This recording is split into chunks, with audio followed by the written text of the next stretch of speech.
At yun, magandang araw sa inyo guys.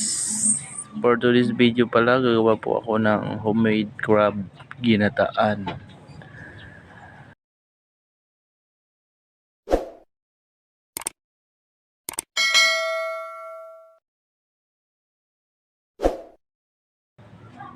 At yun, nilinisan ko lang itong ating mga crab.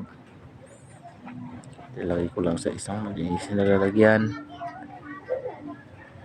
Dahan-dahan lang aking paglinis kasi medyo buhay pa yung iba. Nangagat. Ito nga, magalaw-galaw pa oh. Baka mapaksian ng ating balat. Naghiwa na rin ako ng ating sibuyas, bawang at luya. Kinahid ko rin ating nyog. Ayan. At aking ginata. Nagpakulo na rin ako ng painit na ako ng kawali. Nilagyan ko ng mantika at iginisa ko ng ating bawang. Yun.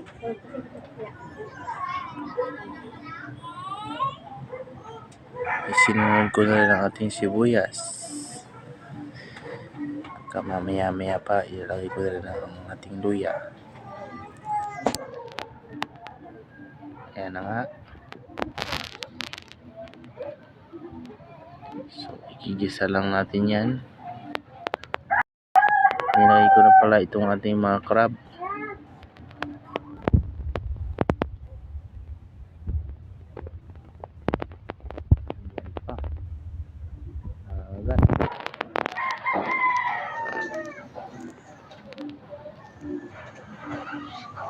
Ito na nga, kinalagay ko na lahat. Hinala ko muna para lahat sila ay umabot ng init. Ayan. Hintayin lang natin kumulo.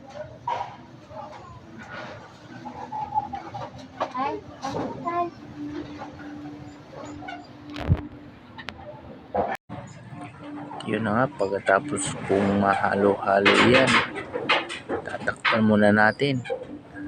Ito na. Medyo kumukulo na siya, medyo pula na ang kulay at mukhang masarap na. Ay gutom na rin ako,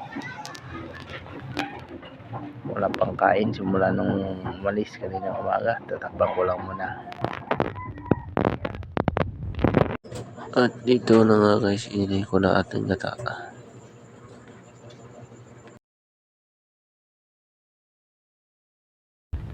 Saka tinakpan.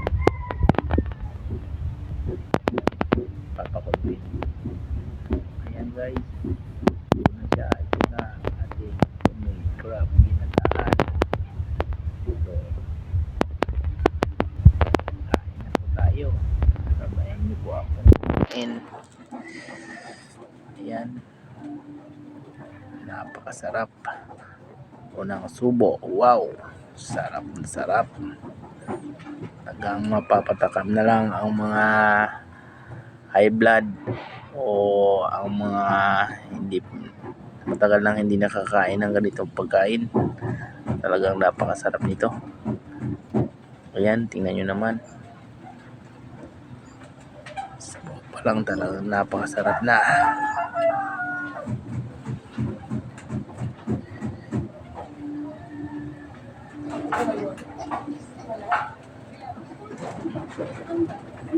Guys, kain po tayo.